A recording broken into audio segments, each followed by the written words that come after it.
Welcome everybody again to another episode of the ideaXme show. I'm Andrea Macdonald, the founder of ideaXme. ideaXme is a global podcast, creator series and mentor program.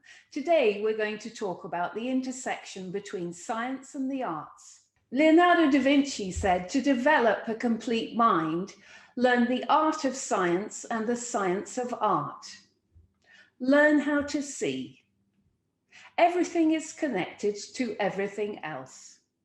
I'm here with somebody who has spent her entire adult career working within science and art simultaneously, within the fields of quantum physics and dance. In your words, who are you? Thank you so much for having me here. So my name is Merritt Moore and I'm a professional ballet dancer and quantum physicist, and now working on merging my two passions of science and art and tech together by creating dances with robots or working with VR and other tech related fields incorporating arts. You've worked and are working at the top of your fields within the dance industry and quantum physics. Which one of the two disciplines did you start first? I started dancing first. I was 13, which is middle-aged in the dance world, and I just fell in love with it immediately because it just felt so raw and authentic, and started physics when I was about 17, my senior year of high school. What area of physics do you study? Your PhD was in atomic physics and laser physics, I believe. Yeah, so in undergrad at Harvard, I had the opportunity to work in condensed matter physics. It was as an experimentalist. And then for my PhD at Oxford, I was in the atomic and laser physics department studying quantum optics. I have a question from Mohammed Hamza Wasim, who is currently studying for his PhD at Oxford within the area of condensed matter physics. He would like to know, what is your preferred interpretation of quantum physics and who are your heroes within the field, your living heroes within the fields? Yeah, so there's the many worlds interpretation, because who doesn't like many worlds? And then in terms of for quantum physicists, I would say living would be the grad students, the postdocs who worked with me side by side. Like they were all so incredibly brilliant and supportive and helpful, and just I had so much respect and admiration for all of them. And the professors who at Harvard, it was Professor Charlie Marcus, and at Oxford, it was Professor Ian Walmsley, who welcomed and with incredible opportunities and experiences, welcomed me to their lab. And, you know, especially like as an undergrad, Charlie Marcus treated me as a grad student. And I think sometimes there are females in the field that feel that they aren't welcomed. And I felt incredibly welcomed because of the environments that they created. We spoke earlier about a saying from Leonardo da Vinci, and you have mentioned this yourself, that your work within quantum physics makes your performance art stronger and vice versa. Could you talk of a series of dances that you have done where you have taken that theory and thinking further to actually fuse the two things? For example, your dance routine bringing alive your PhD studies, as well as your time at the European Space Agency. So, there's a fun competition called Dance Your PhD that's just lighthearted and allows scientists to show off their dance moves. But it was interesting because in my field of quantum optics, I was creating single photons of light through a process called spontaneous parametric down conversion. And I'd written out this equation, this Hamiltonian equation, which is really long, 1,000 times. But it wasn't until I was thinking about how to incorporate it into dance that I then had a better grasp and just began thinking about it in a much more useful way in the lab. So for instance, in the equation, we have a laser that goes into a crystal and creates pairs of photons, and written out that equation 1,000 times. But in the dance I made the lab the crystal to represent the crystal, and then the music would represent what we call the pump laser. And I was just, and it made me think like, oh yeah, where are these two photons that are entangled? Hence the dance is called entangled. Where are they created? In the beginning, in the middle, and the end of the crystal? Because depending on how long they're in the crystal, the dispersion, the properties of the crystal will cause the bandwidth of the photons to change and to morph. So it made me think about what the bandwidth of the laser light coming in was, and it made me check that. And lo and behold, there was an issue there that I needed to fix, and hence it like created the solved the got the results for the PhD. So it was like a fairy tale. And so in that sense, I think it just used one's imagination and creativity to visualize the problem. Whereas often we're given the formula and told to memorize it, and then we kind of regurgitate it. Whereas the heroes, the real heroes were like Einstein, right? And he visualized himself like on a light beam and came up with special relativity rather than starting with equations. He first used that visualization tool. So that's where I see arts and sciences coming together, not just for communication, which I think is important, but in visualizing and imagination and creativity. And then further, I hope that it will create edge cases, like test edge cases. And so we can push on the art side and the research side. So could you also talk to us about the dance piece that you did for the Apollo 11 50th anniversary? That was I was in Norway. Is the 50th anniversary, and I've been so inspired. Like, I want to go to the moon one day. That's like my ultimate dream. So, and the reason for that was there was a BBC had sent out a request UK wide to select 12 participants to undergo astronaut selection process. And I was lucky enough to be one of the 12 selected out of a couple thousand. And they had us undergoing, like, threw us in a helicopter, and we had to learn how to hover it in one try without any previous training. They had us strapped into this capsule that was then flipped upside down into water, and we had to get out, like break open the window and get out. They had us driving the Mars rover. They flew us to Germany to use the simulator to dock the Soyuz to the International Space Station. So it was so incredibly crazy that at the end of it, I was like, yes, this is what I want to do with my life. It incorporated that brain power and physical strength that I've been juggling all my life. And so hence I've been really fascinated. And that is the dream at the moment, to go to the moon. Other than having taken part in this incredible competition, what are you doing now to reach that goal?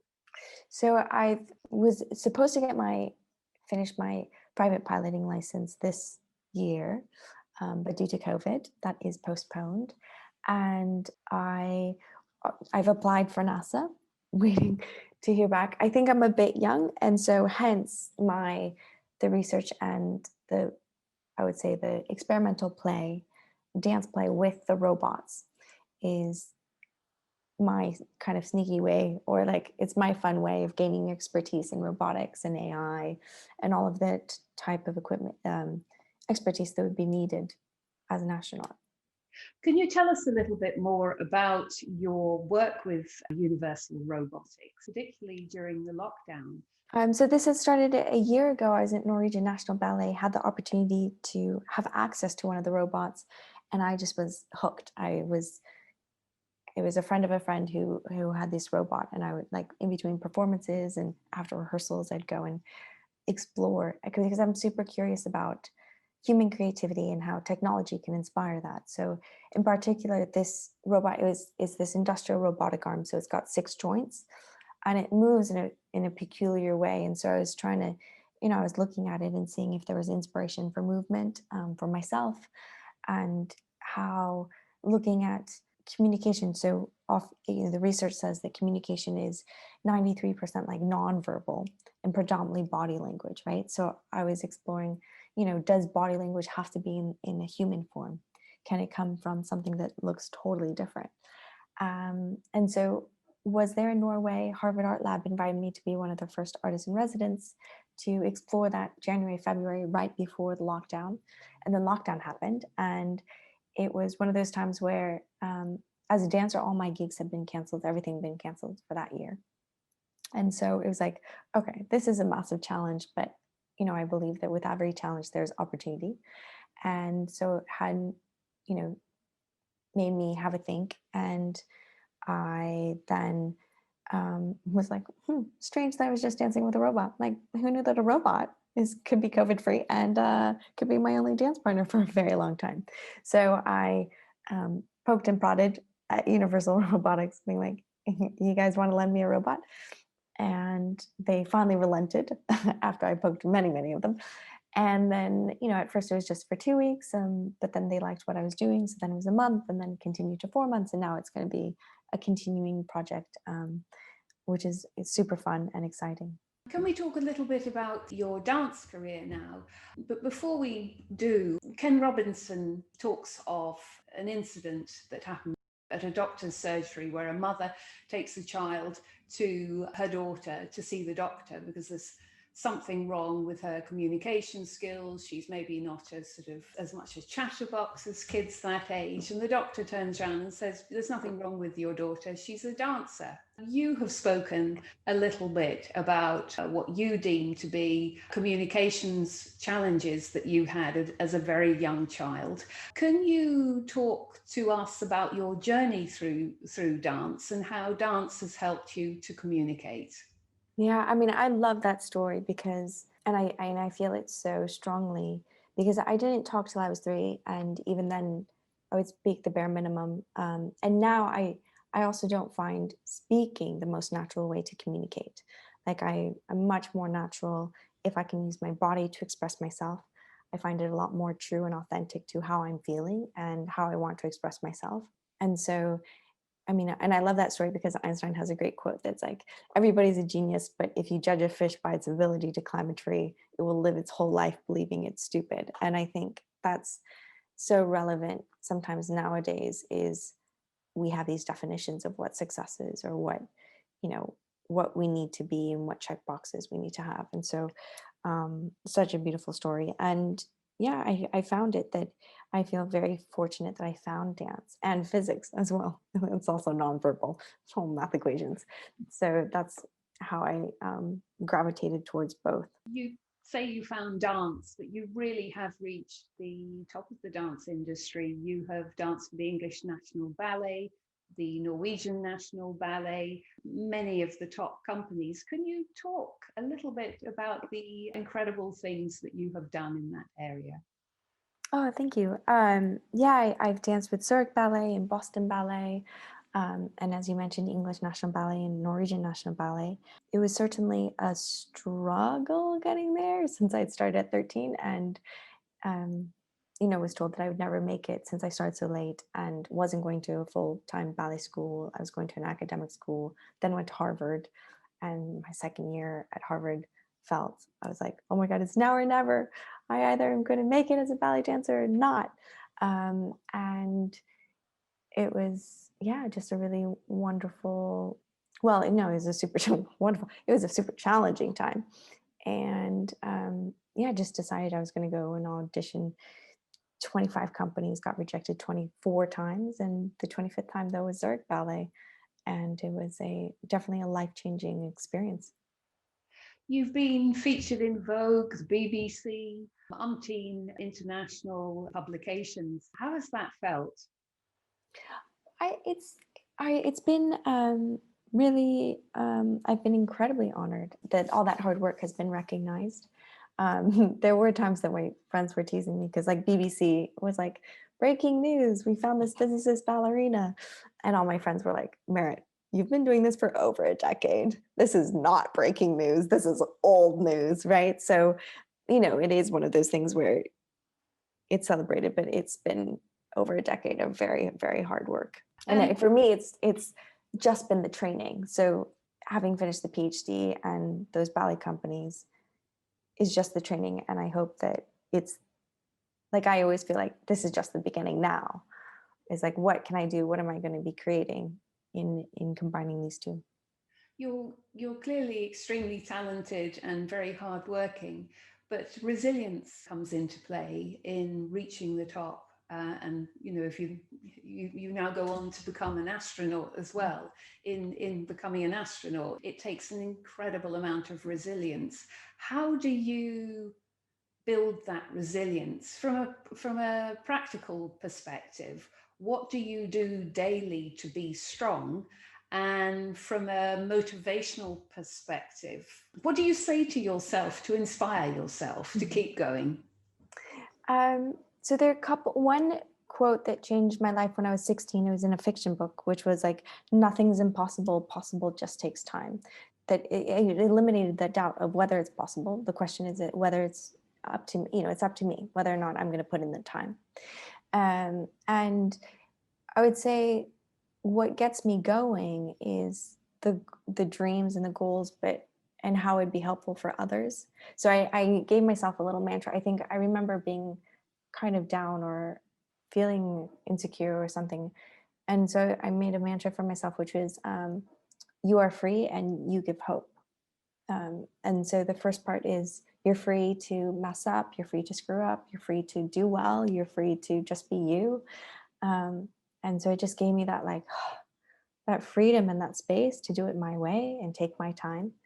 And then the second part is, and you give hope, which is, it just, for me, was like, no matter, even if I don't make it, any step forward that I do in pursuing both this science and dance, I think then would give hope to other people, where they could look at me and be like, well, if she did that, then I can definitely do it, just kind of push that limit and just prove, because I think that it shouldn't be such an anomaly, and that it should be much more common that there are scientists, artists doing both at a high caliber. I think the hardest part of the challenge is more just the societal prejudices and barriers, rather than actually the work in the lab or the studio. So that's kind of kept me going, of being like, okay, every little step forward that I take, will give hope to someone else, because I'm just kind of, pushing through all the weeds to make the path for the next person behind me a bit easier. Along those lines, you have been featured in the Rebel Girls series of books. Can you talk to us about that? Yeah, that was a huge honor. I had no idea what Rebel Girls was. I just remember they sent an email being like, oh, would you mind being in this book? And I was like, I wouldn't mind. I had my head down. I was doing my PhD. Little did I know that it was going to be like next to like Angela Merkel, J.K. Rowling, like Beyonce. So it's been a huge, huge honor to be in that book. And it's been really, and what gets me going is when I get these videos and photos and letters from these little girls who are dressed up in a lab coat and tutu and ready to take on the world. You have a series of masterclasses which people who aspire to be like you can take. Could you talk a little bit about that, and also how people access these masterclasses? Well, I love mentoring, so that's one of my favorite things to do. And also, there are two projects along those lines. So one is, during this lockdown, I was sensing that there was a lack of hope and a bit of loneliness amongst I mentor these young students, and so I thought, oh well, this could be an opportunity to bring everyone together, all these Sci artists. So we started Sci Art. Why not both Sci Art? And those entail like Sci Art Party, where there are these events, and we had Commander Astronaut Chris Hadfield come and Neil deGrasse Tyson. And we've had events where people can come together and discuss and collaborate, because the thing that gets me going is like figuring out what people's dreams are, and then strategizing like how to make it happen, what collaborations need to happen, like what do they need to learn. So that's been really fun. And then in terms of masterclasses and mentoring, I'll do kind of private workshops and private mentoring, and people can connect with me via my website, physicsonpoint.com contact. Are you fearless? I would say I think I am on the side of fearless. I don't feel fear very often. I will feel lack of confidence at times, but I will then go for it anyways because I'll be fearless. Yeah, so I don't feel fear very often. Out of everybody that you have connected with in the dance fields, within the quantum physics fields, who has connected with you richly in order to move your human story and career forward? So I definitely would not be where I am now without the incredible support and mentorship of many people. Starting with, I would say, Josie Walsh in Los Angeles, who was one of my first dance teachers, who told me, "Look, Merritt, like, I used to beat myself up to be perfect," and she's like, "Look, stop. Perfect is replaceable. You go to an audition, and the girl has like amazing legs and feet." Can be replaced with the next girl with the amazing legs and feet. She's like, but what's unique and different about you that you can bring to the table that no one else can replace? And so I took that wisdom for life. And because I think there's this pressure that we need to check off a lot of, there's all these check boxes, or we need to do things a certain way. And actually then you've got a bunch of perfect outcome, like people that then can be replaced with the next perfect person. So I'm just giving my allowances for like being quirky and doing it my own way.